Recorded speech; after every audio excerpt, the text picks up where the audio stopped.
সূরা নূরের একটা আয়াত আছে না, যে যারা মুমিনদের সমাজের মধ্যে এই অশ্লীলতা ছড়ায় তারা যেন সতর্ক হয়ে যায়, আল্লাহর পক্ষ থেকে ভয়ঙ্কর আযাব তাদের উপর আসবে।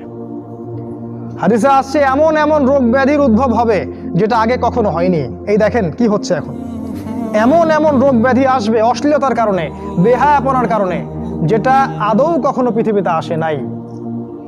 দেখেন সামনে কি হয়, আরো ভয়ঙ্কর প্রলয় আসবে ইনশাআল্লাহ, কেউ ঠেকাতে পারবে না। নবীর কথা এগুলো, বদলানোর কোনো সুযোগ নাই। তোমরা পড়াশোনা করবা, তোমাদের সামনে মেয়েদেরকে ছেড়ে দেওয়া হয়েছে, কলেজে যাবা তখন তো আরো অবস্থা খারাপ, ফ্রি মিক্সিং, যা ইচ্ছা তাই করতে পারবা তোমরা।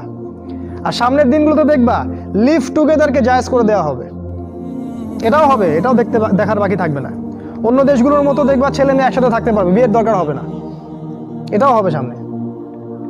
মেয়েকে সহজলভ্য করে দেওয়া হবে, চাইলেই তুমি জেনা করতে পারবে। এগুলো এমনি এমনি হয়নি, ওরা প্ল্যান করে এটা করেছে যাতে তোমার ভিতরের